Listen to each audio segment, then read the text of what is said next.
México se pone a las puertas de las 50,000 personas que han perdido la vida por coronavirus. Ahí está la cifra hasta esta noche, la cifra oficial. Es altamente probable que mañana, jueves 6 de agosto de 2020, México cuente 50,000 muertos por coronavirus. ¿Por qué? ¿Por qué se llegó a esa cantidad? Buenas noches, vamos a tener tres crónicas, muy reveladoras de lo que es México hoy, a unas horas de que se alcancen las 50,000 personas muertas por coronavirus. Una de esas crónicas, en una zona celtal de Chiapas, muestra lo mucho que los mexicanos más pobres han sufrido en la larga, infame pandemia. Habrá quienes celebren, aplaudan a los justicieros, pero lo que hacen es multiplicar la violencia. Se entiende el hartazgo, la frustración luego de sufrir un asalto tras otro. Pero lo que hacen los justicieros es violencia pura y dura. A ver, vamos por partes. El lunes vimos estas imágenes, un intento de asalto a pasajeros de una combi que derivó en una golpiza a un ladrón. Esto ocurrió en la carretera México-Texcoco. El hecho solo quedó en la golpiza y en que dejaron tirado y desnudo al asaltante. No se presentó denuncia ni se detuvo a nadie. Eso el lunes. Hoy se conoció este otro caso. Vecinos de la colonia Renovación de Iztapalapa golpearon hace unos días también a un delincuente.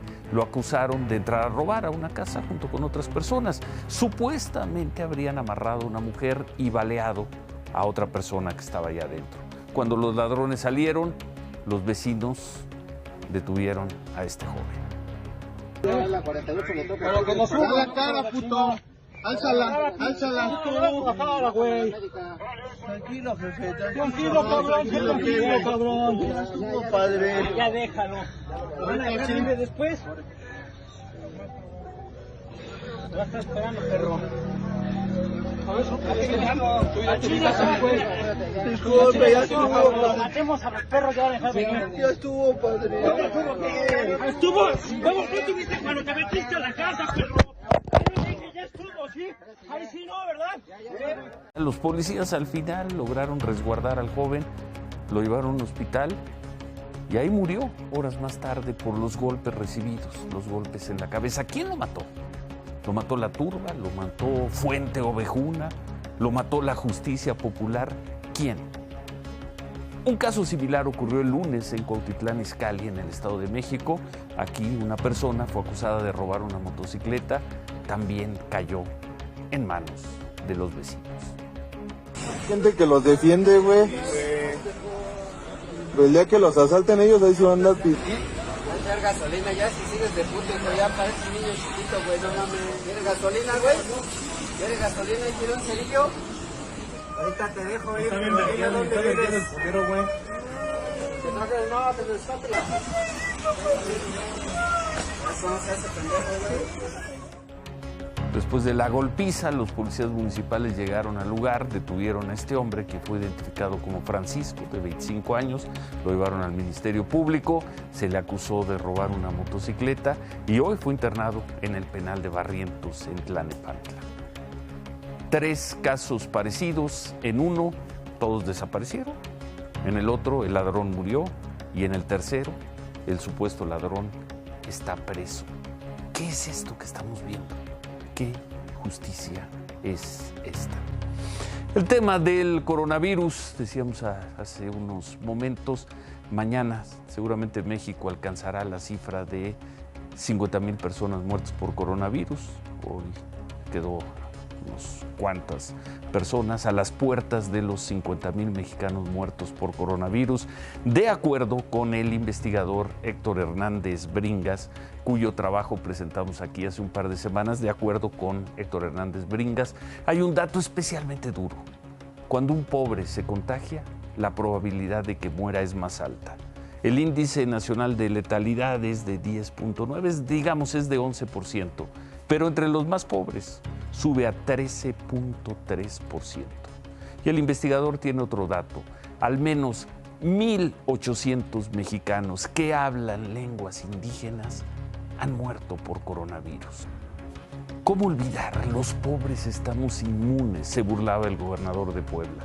Ya murieron 1,800 de los mexicanos que hablan lenguas indígenas. Vamos a ver esta historia. La selva de Chiapas. Coronavirus entre los más pobres, entre los indígenas. Un trabajo de Humberto Padgett. Ojalá estos dos mexicanos que vamos a ver, estos dos indígenas, estas dos personas pobres, consigan vencer al COVID y sobrevivan. Ellos ni siquiera deben formar parte de la estadística oficial.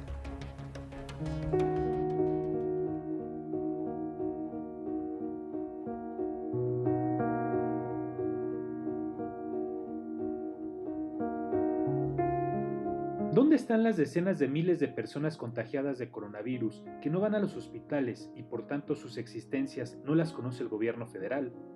En la selva de Chiapas, entre los centales, los más pobres de los pobres de México, podría estar la respuesta. Primero hay pero ya está acaba, pero acaba las pasos ya sí, no que más casi. Ya paso hasta las 11. Y es paso hasta las 1. La niña es es tío corte. Entonces, sale la pesa y tomanta. Checa gasto que. Doña Micaela y su esposo Sebastián son indígenas centales del municipio chiapaneco de Zitalá, un lugar en que, según el gobierno federal, el 98% de las personas viven en pobreza. Con 3 hijos por mantener, los dos se contagiaron de COVID. Ella cree que libró la enfermedad, pero su esposo aún está convaleciente.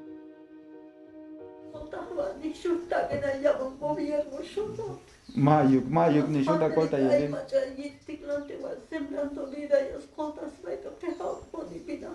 Mayuk. Ay, hola, yo tabas, hele que yo kalb tek Allah'ın polisi kute. Hiç komasta yo dixala taki.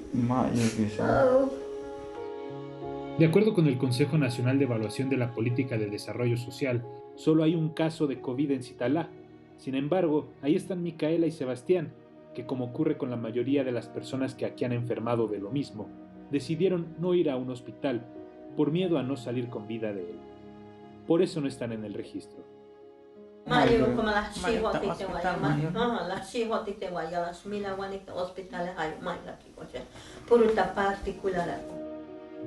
Para pagar al doctor particular, los traslados al consultorio en un municipio vecino y los medicamentos pidieron prestado a vecinos. Algunos les cobraron hasta intereses.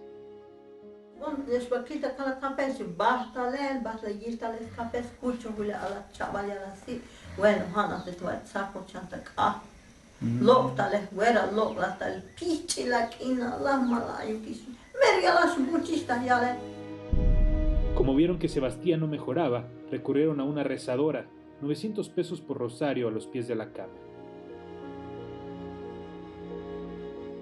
Hoy creen que ya libraron la enfermedad, pero no saben cómo saldrán adelante con las deudas.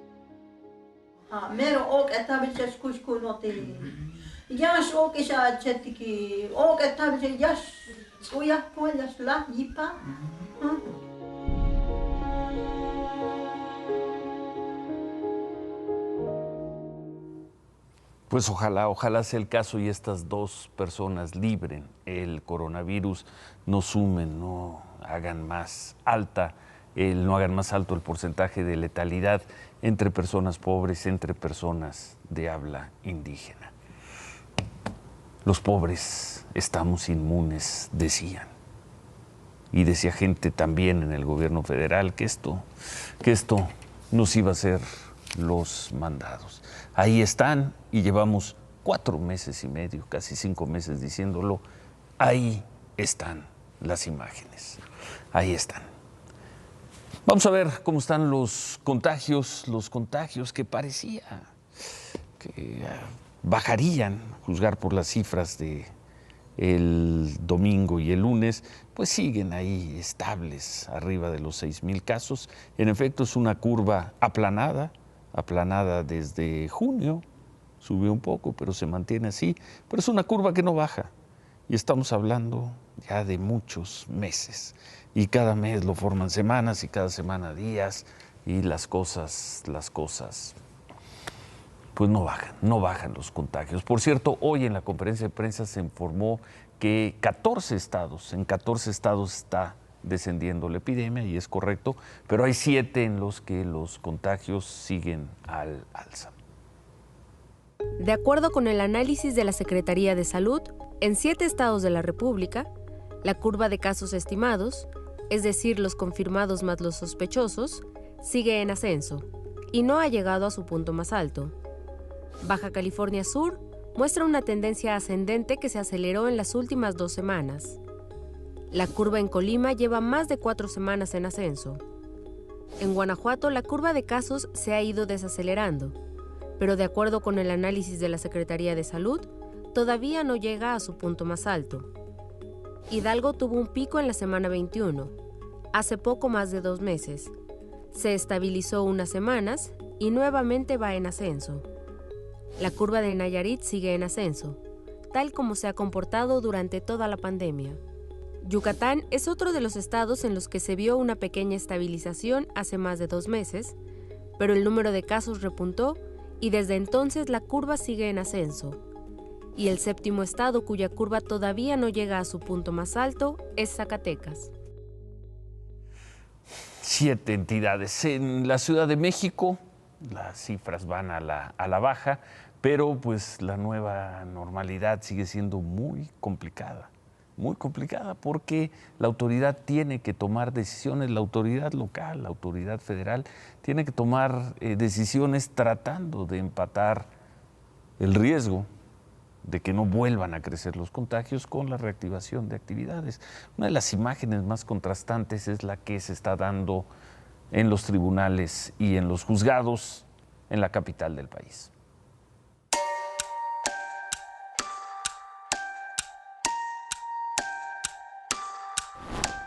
Vean la cantidad, hay más de 500 personas formadas en este momento. He tenido que mandar personal a formarse, a apartar lugar. Señores, estoy mandando pasantes a formarse. La espera para entrar a los juzgados de justicia de la Ciudad de México se cuenta en horas. Una larga fila de abogados, asistentes y usuarios en general se extiende como serpentina frente a los edificios del Poder Judicial, y entre todos, este es el que mayor gente recibe. El edificio sede de los 42 juzgados en materia familiar en el centro histórico. Este es el mapa del Vía Crucis. La hilera termina en la puerta principal. Hacia atrás, se extiende sobre Avenida Juárez hasta la calle de Dolores, donde dobla media cuadra y regresa por el mismo lugar. Dolores, Avenida Juárez, hasta la calle Luis Moya, casi esquina con Independencia, donde está la cola. Yo me formé desde 8:45 y logré entrar a los juzgados a las 11:50 y ahorita ya esta es mi segunda vuelta, ya van a ser las... Bueno, es una 20. 5 horas y media para hacer 2 trámites. El Poder Judicial de la Ciudad de México retomó actividades el pasado lunes, luego de 4 meses y medio de confinamiento por el coronavirus. Obligado por la nueva normalidad, diseñó un esquema en el que la mitad de los juzgados abren un día y la otra mitad al día siguiente. Se organizaron en números pares y nones para evitar que miles de personas estuvieran encerradas en un mismo lugar. Además, sacó del edificio las ventanillas para recibir escritos y asegura que habilitó sus plataformas electrónicas para poder hacer trámites a distancia. Pero no he podido registrar mi cédula y mi firma porque es un relajo. En primer lugar, para que te contesten y para que entres a la página está saturado. Y somos empáticos con todas las personas, están desesperadas, se quejan y todo, pero es una situación que nadie estábamos pensando en vivir.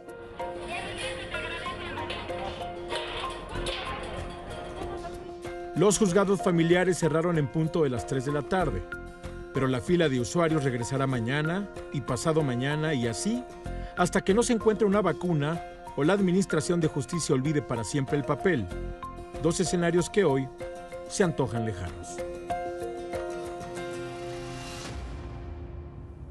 pues ojalá las cosas no sean como dice Marco Antonio Silva y pronto encuentren una forma de no hacer pasar esta situación a las personas que tienen que acudir a oficinas del Poder Judicial. Hoy, nada más hoy, la cifra oficial de personas que acudieron a hacer algún trámite en la Ciudad de México fue de 37,423 usuarios en algunos de los juzgados. Más adelante vamos a tener información sobre el tema. Cambiando de tema, se cuentan 135 personas muertas por la explosión en una bodega con nitrato de amonio. Imágenes impresionantes. Ayer en Beirut, en Líbano, se informa que hay más de 100 personas desaparecidas. El gobierno declaró estado de emergencia por 2 semanas.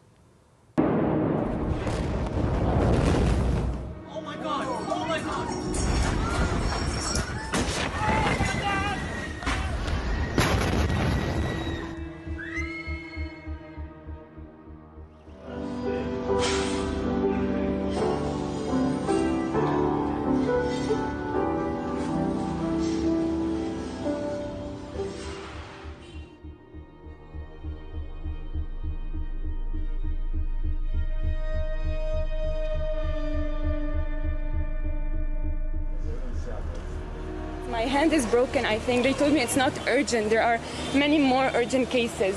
And it was horrible, really. I'm leaving tomorrow. I can't stay here.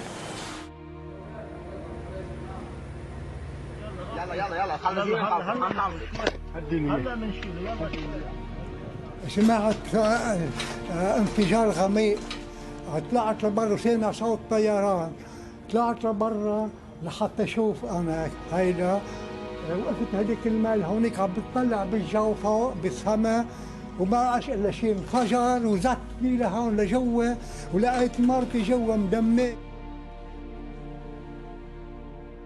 عشت الحرب ومرقت بظروف بس ما بحياتي شفت هيك. كتر خير الله اجت الاشياء بالماديات بس. I'm wondering قديش رخيص بني ادم بهالبلد ولوين رايحين؟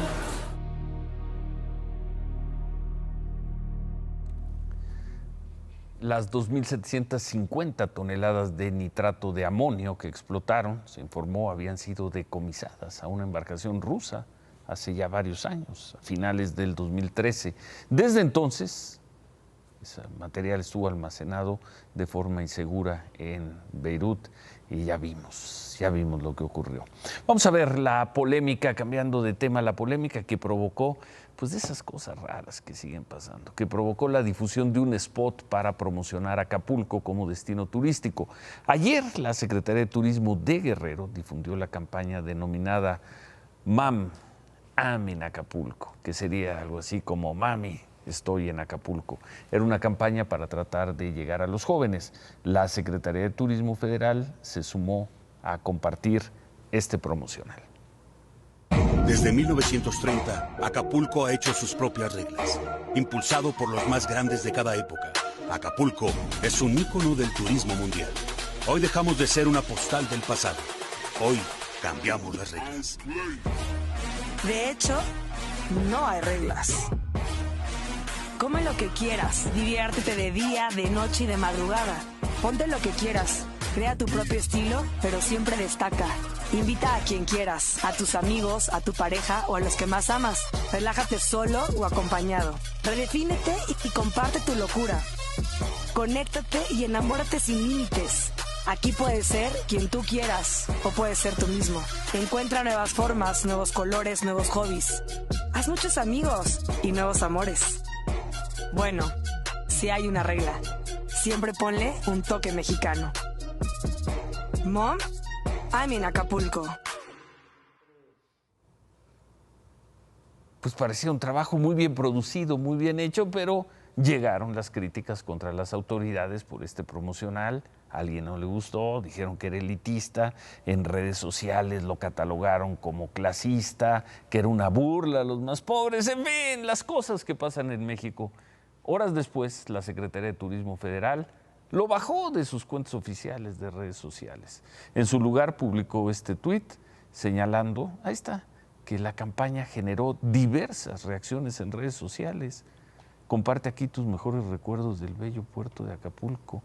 Preguntamos a la Secretaría de Turismo y nos dijeron que ellos solo se sumaron a la campaña, pero se deslindaron del contenido.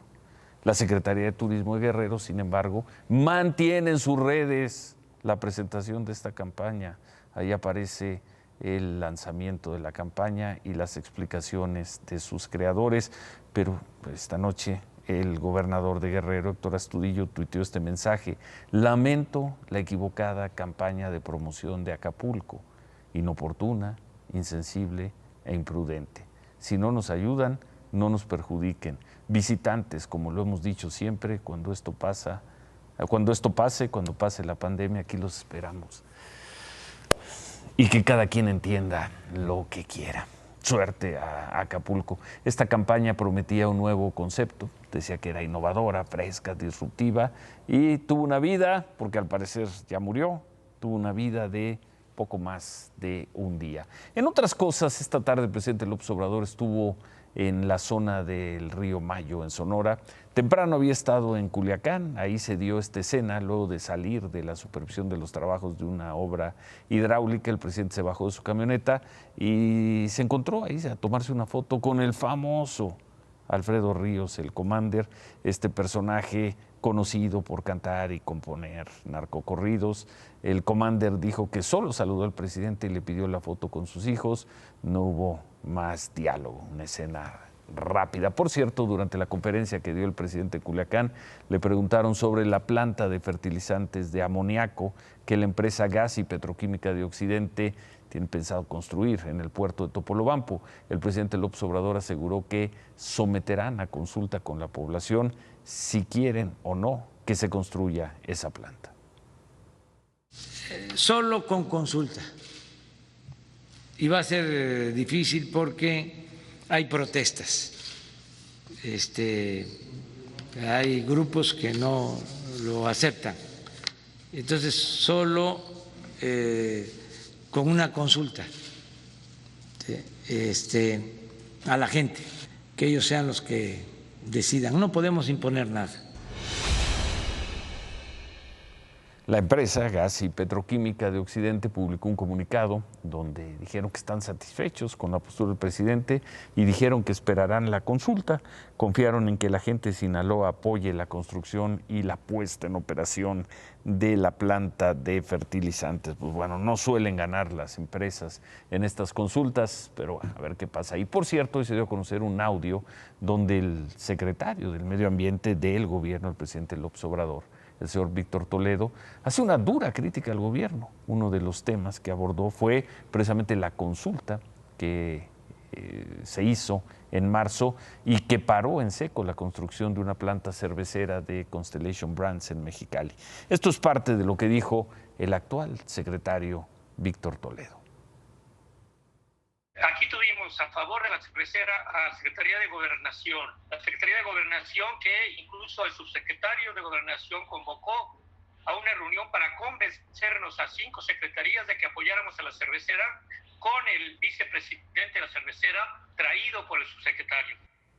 Buena nota, ahora sabemos que una parte importante del gobierno del presidente López Obrador estaba por continuar con la obra de Constellation Brands en Mexicali, que finalmente se canceló. Hasta el momento se desconoce con quién habla o con quién hablaba el secretario Toledo, pero en este audio también alude a las diferencias que hay en el gobierno. La 4T como tal, como un conjunto claro y acabado de objetivos, no existe. No existe. Por el contrario, este gobierno de la 4T está lleno de contradicciones. Estos se expresan concretamente en luchas de poder al interior del gabinete.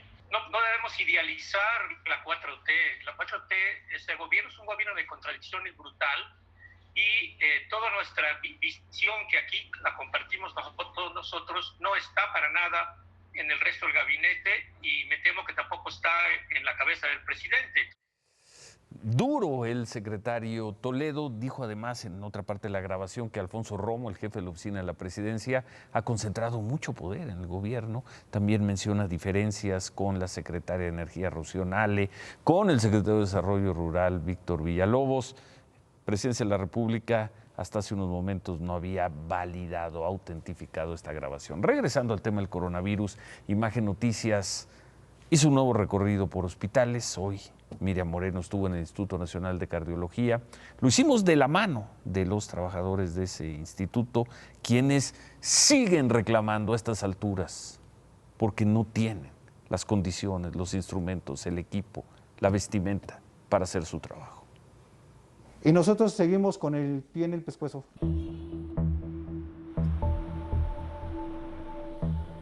Es el pasillo de ingreso al Instituto Nacional de Cardiología, plagado de quejas y peticiones de los trabajadores.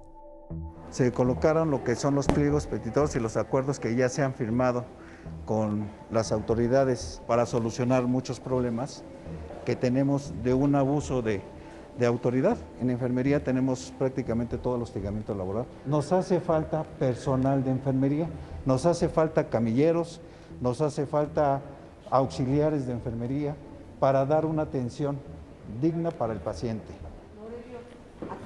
Aquí tenemos el presidente de la República.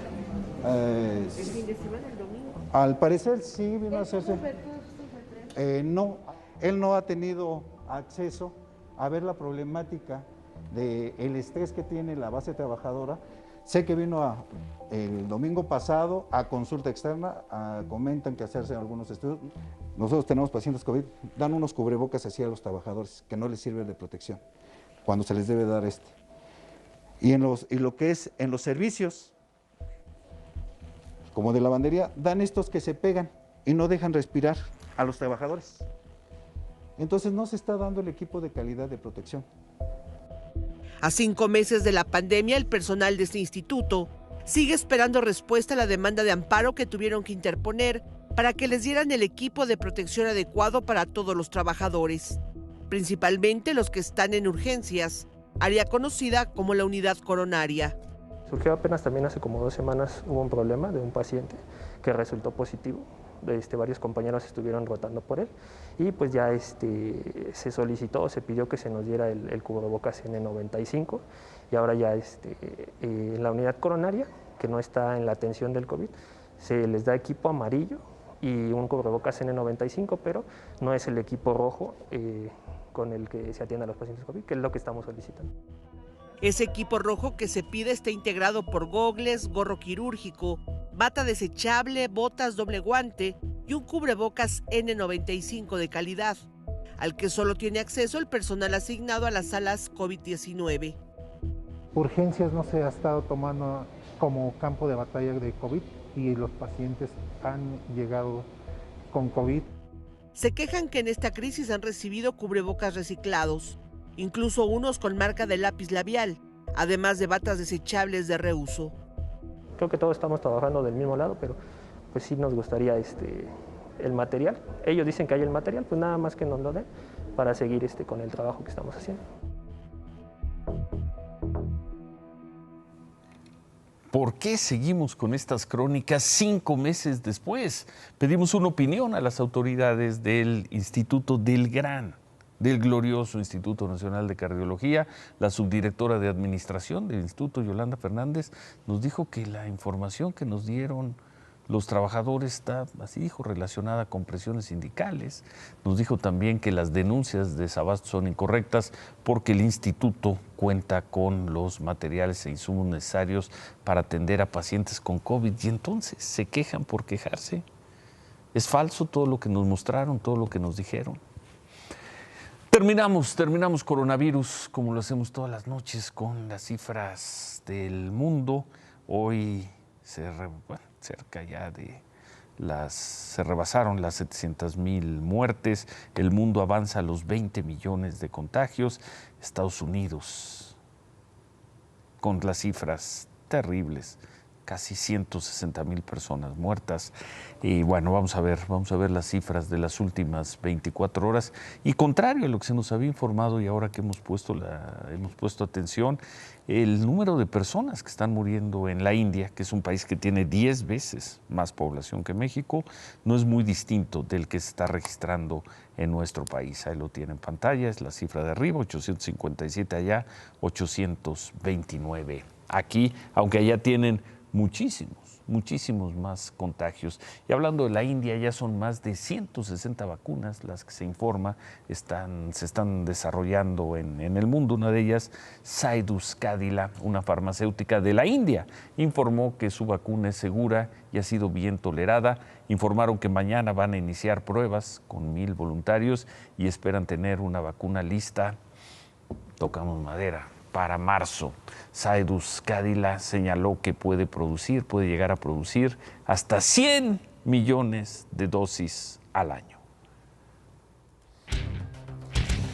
Que no lo engañen, que no le traten de ver la cara. Le están tratando de poner una cortina de azúcar al fracaso. Hugo López-Gatell está fracasando en el control de la pandemia. Somos el tercer país del mundo. Mañana 50,000 personas muertas, etc. Está fracasando. Sí. Le ha dado por culpar a que somos gordos, diabéticos. Comparémonos con Egipto. México es el 28 en gordos, Egipto el 18. Dos países más o menos de... Ellos tienen 108 millones de habitantes, dos países parecidos. En el rango. A ellos se les mueren 45 por COVID por cada millón y a nosotros 339. De acuerdo con las cifras de la Secretaría de Salud, 25% son obesos de los que han muerto desgraciadamente por COVID y poco más de la tercera parte han tenido diabetes. Es decir, ahí no está el problema. Pero López-Gatell pues dice que otro tiene el problema, que el tonto es otro, que el que falla es otro. Y el tonto, por no ponerle otra palabra. Pues una palabra con P, pero no la digamos hoy. Le ha dado por decir que son los refrescos, es la comida con altos valores calóricos.